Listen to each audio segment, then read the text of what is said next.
Olá, pessoal!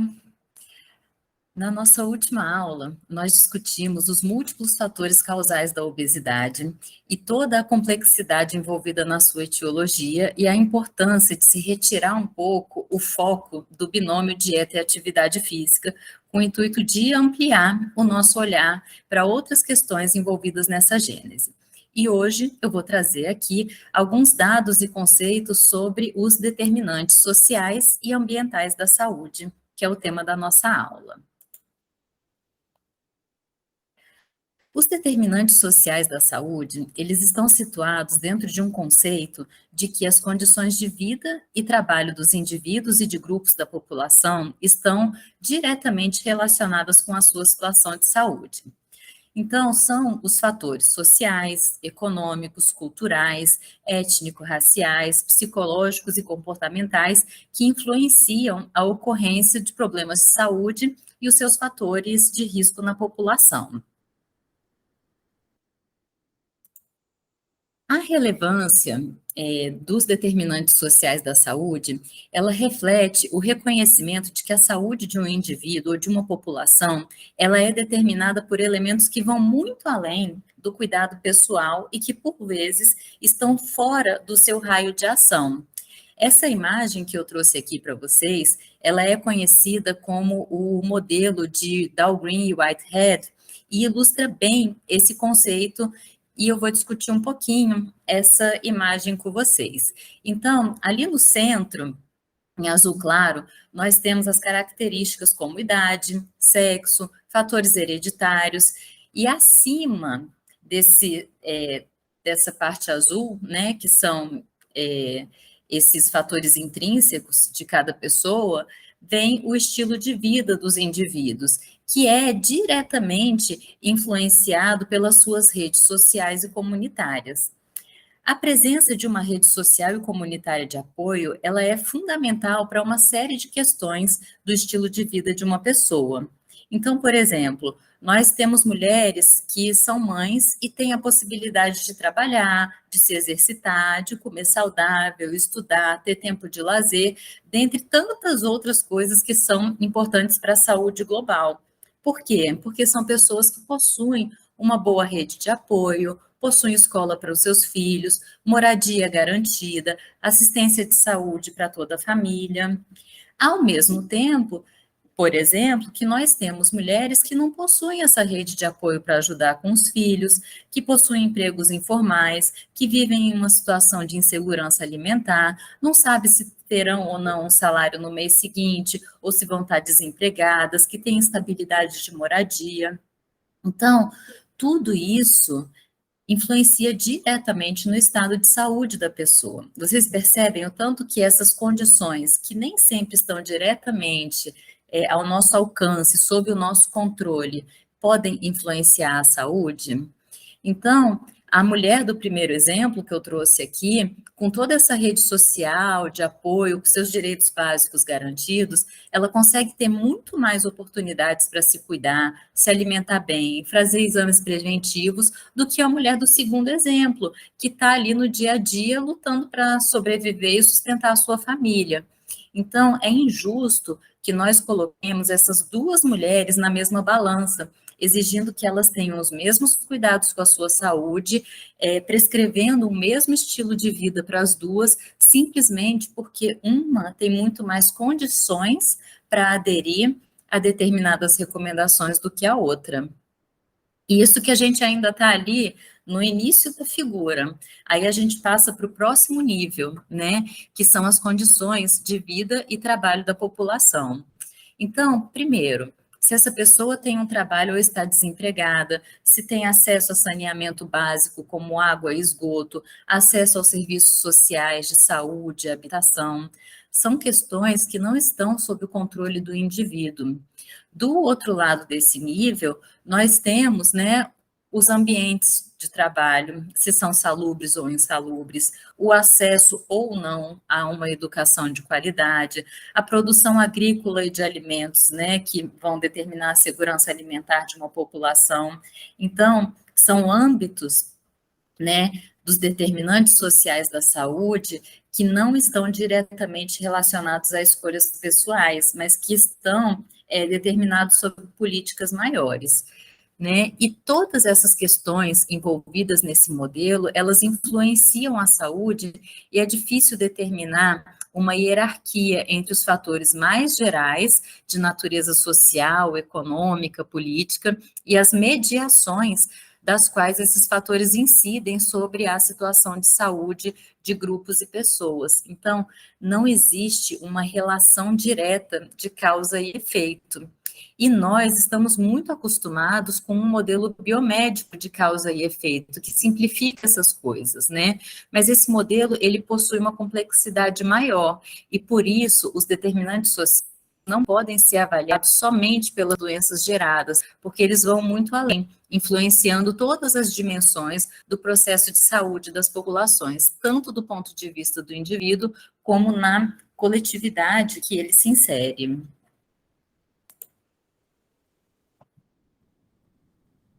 E por que eu estou apresentando ou relembrando para aqueles que já conheciam, né, esse modelo dos determinantes sociais da saúde para vocês?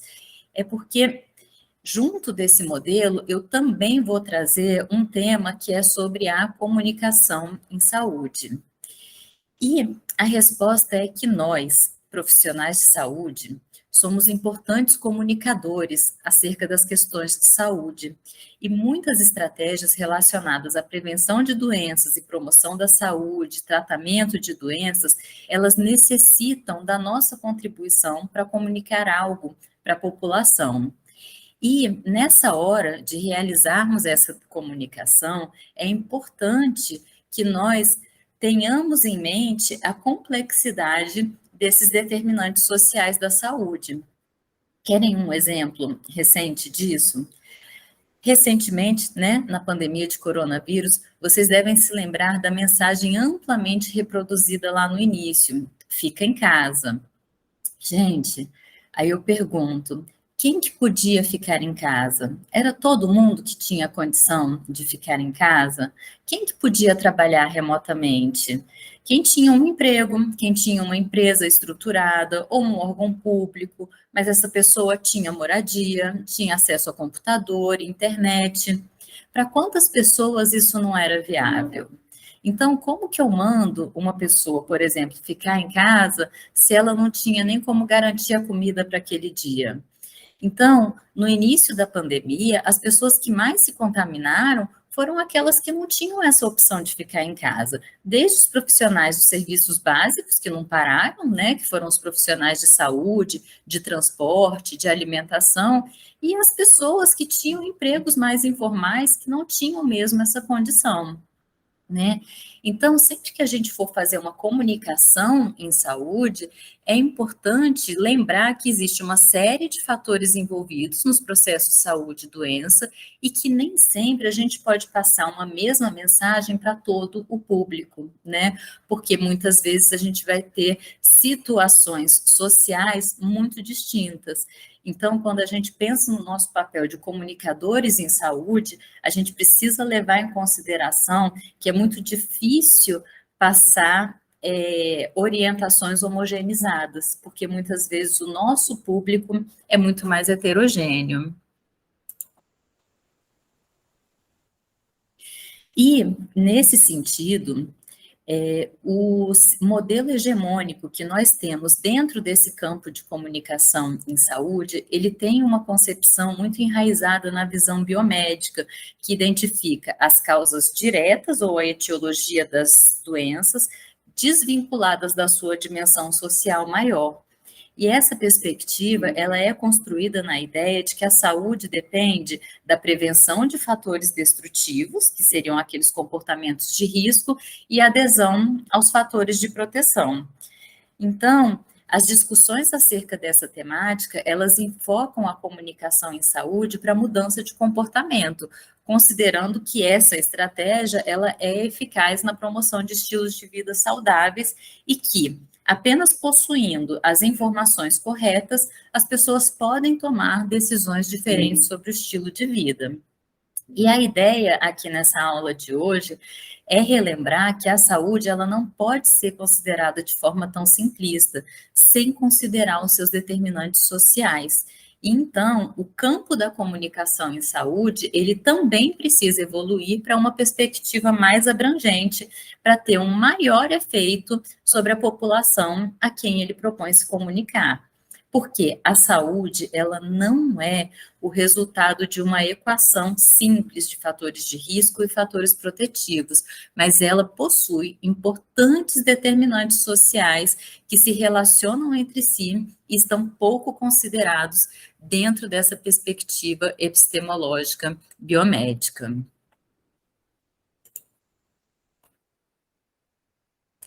E quando a gente pensa na forma que o tema da obesidade é comunicado para a população, a gente cai nesse modelo hegemônico que a comunicação em saúde é feita. E ela é feita por múltiplos agentes, não só os profissionais de saúde. Esse modelo acaba sendo um modelo simplista, que responsabiliza o indivíduo pelo seu processo de adoecimento. Mas a realidade é que a nossa saúde, ela é multifatorial e os fatores envolvidos, elas independem das nossas escolhas. Quando se trata da obesidade, vale a pena ressaltar que 57% da população se encontra com excesso de peso. A gente não está falando de uma minoria. E o pior é que essa maioria das pessoas vive nessa sociedade que é caracterizada por uma obsessão pelo culto ao corpo, né, pela estética, pela magreza, e por esse motivo acaba discriminando também aqueles que estão com excesso de peso. Porque na nossa sociedade, o corpo magro, ele reúne um modelo de características consideradas perfeitas. E mais do que isso, o padrão de beleza reúne características que, em geral, são inalcançáveis para a grande maioria das pessoas. Assim, dentro da esfera social, a obesidade, ela acaba recebendo duas definições. A primeira é de um estado desviante dos padrões de normalidade na cultura. Isso é, o corpo gordo ele é considerado fora da norma social vigente, porque ele contrapõe o modelo do corpo magro ou musculoso, tido como socialmente aceitável. E a outra definição, ela compreende a obesidade enquanto uma doença pela sua alta relação com comorbidades que podem comprometer a qualidade de vida. Então, considerando a importância da comunicação em saúde na abordagem da obesidade, enquanto esse campo continuar atuando dentro dessa perspectiva prescritiva, com foco essencialmente na propagação de informações sobre comportamentos saudáveis e que responsabiliza o indivíduo pela sua condição de saúde, sem considerar os outros determinantes maiores do processo saúde e doença, o indivíduo com obesidade continuará sendo visto como culpado pelo seu estado de saúde, como tendo tido um fracasso em promover saúde, sem força de vontade, dentro dessa nossa sociedade. Se o problema fosse uma questão de força de vontade, as pessoas estariam magras com muita facilidade. Não é bem assim que funciona, não é simples, não depende unicamente do indivíduo. É uma questão que nós precisamos ter em mente, que ela é mercadológica, midiática e política.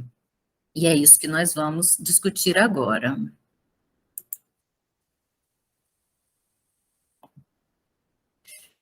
Então, eu vou explicar melhor essa relação. Na nossa sociedade, a definição de beleza, ela é apresentada como uma norma para ser seguida, e a comunicação, ela atua para que essa norma seja obedecida. Então, para estar dentro do normal, a pessoa precisa estar buscando o belo, e para isso, alguns atributos naturais, eles são transformados em indesejáveis, e depois existe um mercado enorme para vender soluções para essas insatisfações que foram criadas. Então, para as mulheres especialmente, pele jovem, cílios alongados, unhas de porcelana, cachos perfeitos no cabelo, ou aqueles cabelos com liso extremo, nariz tem que ser de uma determinada forma, a cintura tem que ser fina, as pernas têm que ser torneadas, dentre outras infinitas normas para se alcançar o belo. Para cada uma dessas exigências, há uma solução em forma de produto para ser vendida. A indústria da estética, ela cresce em cima da insatisfação dos indivíduos e principalmente do sentimento de inadequação social. E nesse sentido, essa referência que eu trouxe aqui no rodapé, né, desse slide de Roja Haas e Soto, lá de 2013, os autores comentam sobre essa função disciplinar que é exercida pela comunicação em saúde. Vocês já pensaram nisso? No quanto que a gente utiliza a comunicação em saúde para tentar disciplinar as pessoas? Essa função disciplinar, ela leva à normalização, isso é, o que é normal, e uma intolerância para diferenças que são inatas, e para a criação de categorias de poder, visto que, através da comunicação sobre estilos de vida saudáveis, um imaginário coletivo é construído a partir do que é normal e aceito, ao mesmo tempo em que posições são instituídas sobre o que é patológico e culpável. Essa perspectiva, ela aborda também o uso político das mensagens de saúde, na medida em que faz parte de uma estratégia de troca de poder para apoiar posições hegemônicas, tanto no campo da política como na esfera da saúde também. Segundo a nutricionista Paola Alteia, né, que eu já até comentei sobre ela aqui em aulas passadas, né, ela tem esse livro que chama Não Sou Exposição, e eu até recomendo muito essa leitura, né, e ela fala que a partir desses discursos emergem perguntas como, por exemplo, que mal há também em querer ser bonita, né? E ela mesma responde, o mal está quando esse ser bonita é algo inatingível, quando custa muito tempo, muito esforço e muito dinheiro. O mal está quando existe um profundo sentimento de inadequação, né? Quando esse discurso sugere, por exemplo, que atividades absolutamente triviais, como ter um convívio social, se sentir bem, usar um biquíni, ir à praia, eles dependem de uma adequação a essa norma. E, nesse sentido, muitos autores propõem que a obesidade ela é um signo, né, de transgressão normativa, um estado destoante dos padrões de normalidade na cultura. E por isso que nas sociedades modernas a gente vem vendo um crescimento de rejeição em relação às pessoas com excesso de peso. Por quê? Porque esse aspecto começa a considerar essas pessoas como sendo, se existe um normal, que é o magro, o belo, esse outro é o anormal. E, na realidade, é isso que a gente precisa tentar modificar, e o campo da comunicação em saúde é uma importante ferramenta para isso. E nós, como profissionais de saúde, devemos, né, temos até esse dever ético de atuar, sim, nesse campo de comunicação em saúde, de forma que a gente consiga promover uma saúde para toda a população.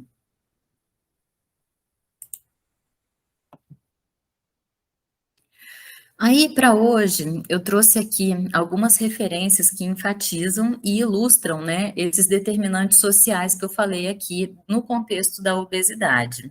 Então, esse primeiro artigo, ainda de 2008, ele analisou, né, e objetivou conhecer os determinantes sociodemográficos e comportamentais do excesso de peso entre adultos brasileiros e utilizou os dados da Vigitel. Esse estudo encontrou que os fatores sociodemográficos associados ao excesso de peso em ambos os sexos foram uma maior idade, a união conjugal estável, uma maior escolaridade entre homens e uma menor escolaridade entre mulheres. E a exceção do excesso de peso aos 20 anos, né, os fatores comportamentais se associaram com o excesso de peso de modo diferente entre os sexos. No sexo masculino, não ser ativo no tempo livre, e no sexo feminino, um padrão alimentar ruim e o hábito de assistir televisão. Então, ele mostrou que os determinantes comportamentais do excesso de peso são diferentes para homens e mulheres, demonstrando uma necessidade de estratégias diferenciadas. Então, eu retomo aquilo que eu comentei no início. A gente não pode tentar fazer uma comunicação em saúde homogeneizada, como se a gente estivesse falando para o mesmo público. A gente precisa contextualizar e se propor a comunicar para um público específico, porque as situações desses determinantes sociais, elas são diferentes. Esse outro estudo que eu trouxe aqui, ele objetivou avaliar os fatores associados ao excesso de peso em adultos residentes em área urbana, considerando a renda, então, do setor censitário como uma variável de contexto, em 2 distritos de Belo Horizonte, e foram analisados um total de 2.935 indivíduos. Então, foi uma amostra grande, e a principal variável foi a renda. Esse estudo, ele mostrou que a maior escolaridade e renda foi considerada um fator protetor para o excesso de peso em mulheres, mas que a maior escolaridade e a maior renda foi considerada um fator de risco para a obesidade em homens, né, mostrando essa diferença. Segundo o estudo, essa associação entre escolaridade, renda e obesidade entre homens se deve ao tipo de atividade exercida. Homens com maior escolaridade e renda exercem, em sua maioria, atividades mais sedentárias, o que o faz engordar. No caso das mulheres, por sua vez, o estudo sugere que aquelas com maior escolaridade possivelmente sofrem uma maior pressão social para não engordar, assim como elas também possuem um maior acesso a estratégias para controle de peso. Outros dados relacionados à idade de maior ganho de peso e diferenças de IMC de acordo com a situação conjugal também foram observadas nesse estudo, que está aí na referência para quem tiver interesse de dar uma lida com mais calma. Mas aqui está um outro estudo mostrando as variáveis socioeconômicas influenciando em diversos aspectos, né, da saúde de indivíduos e de coletividades.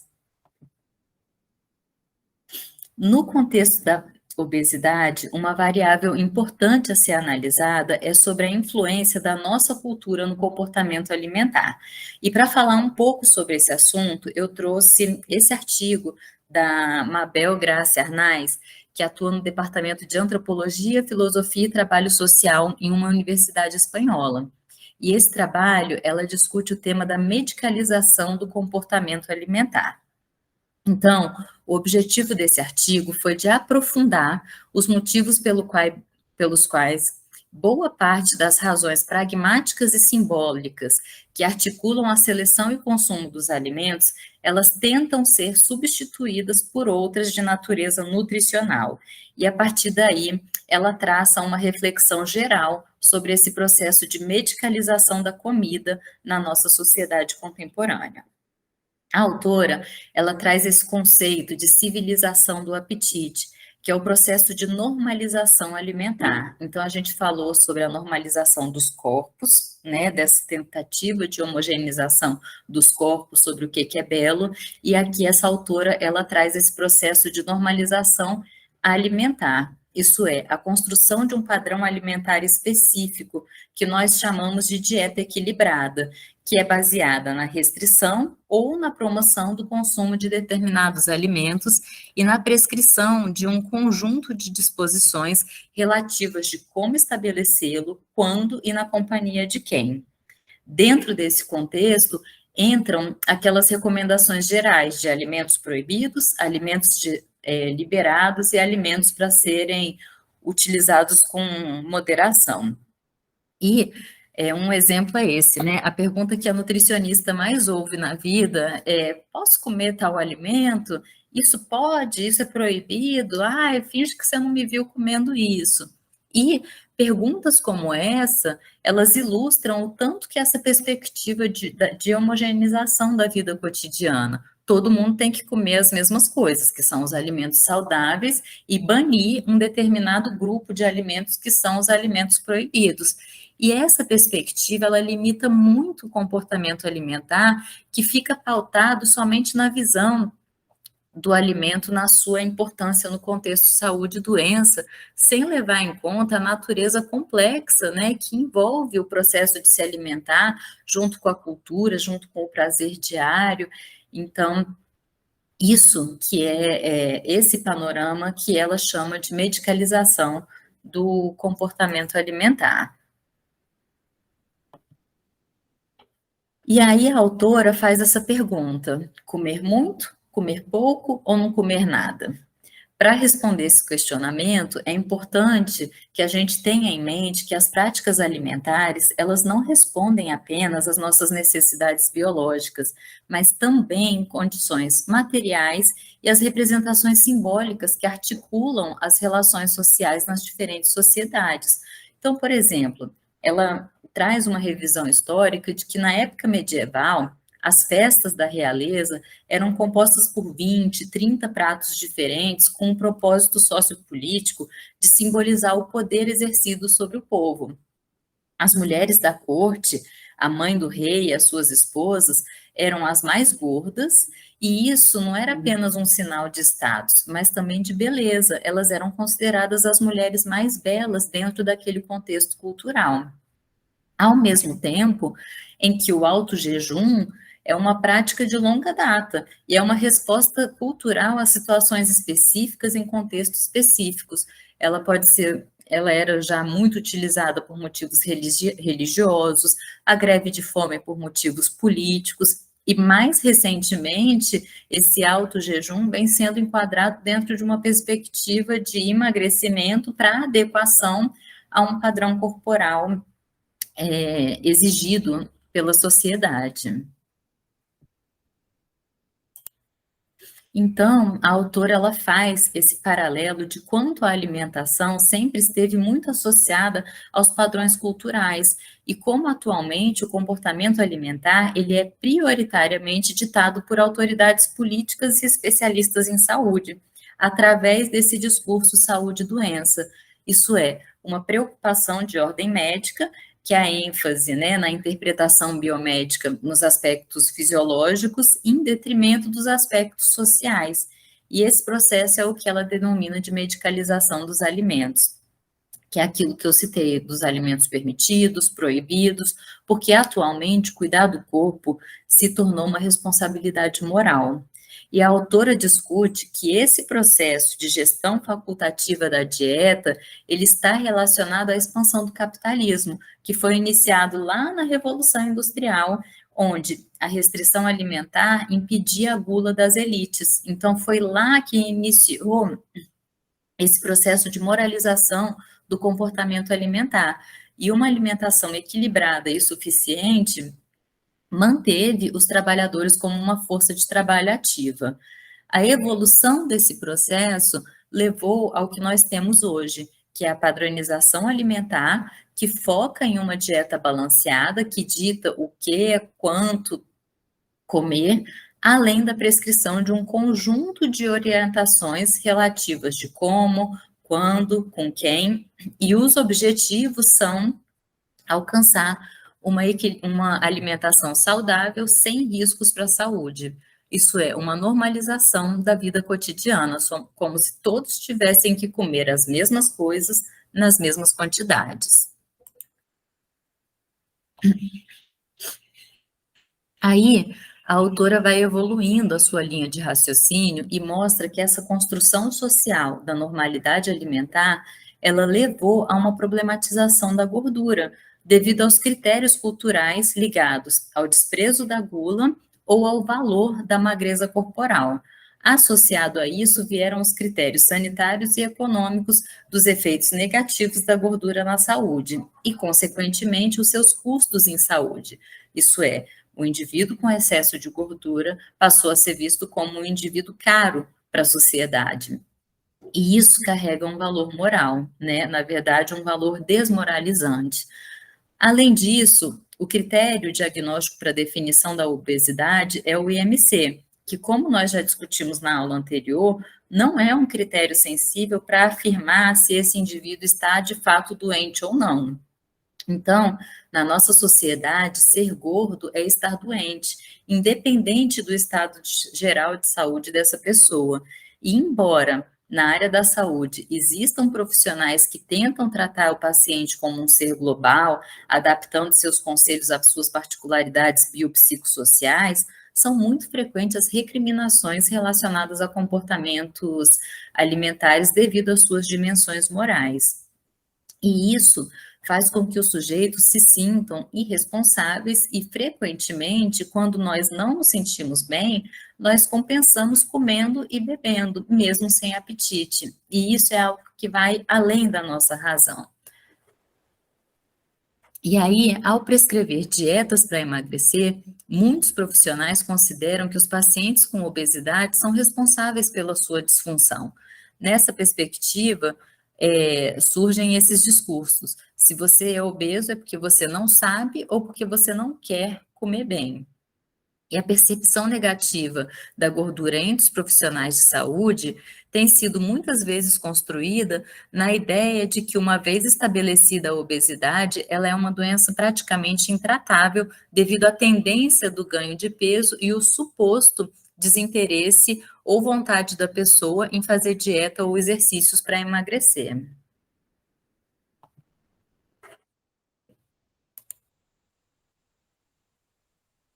E os argumentos, né, então, que são defendidos para a educação nutricional no caso da obesidade, ele é triplo. Então, é possível viver melhor se você tiver uma alimentação balanceada. 2, você consegue trabalhar mais e viver melhor se tiver boa saúde. E 3, isso representa menos custo para a comunidade. Então, os objetivos sanitários, econômicos e morais dessas propostas de educação nutricional, eles estão muito claros. E inúmeras recomendações nutricionais alteraram os comportamentos alimentares. Isso, hoje em dia, é motivo até de vários memes sobre os nutricionistas. Tipo, ovo, agora já pode comer? Ah, porque antes não podia comer ovo, agora já pode. Não, agora o ovo é bom, é importante comer 1, 2, 3 ovos ao dia.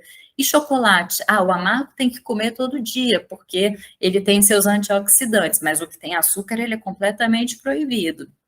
E por aí vai. É como se os alimentos eles passassem da caixinha do proibido para o liberado, do liberado para o moderado, e na realidade, né, não é assim que a alimentação funciona, não é assim que a perspectiva de valor nutricional dos alimentos é de fato, né?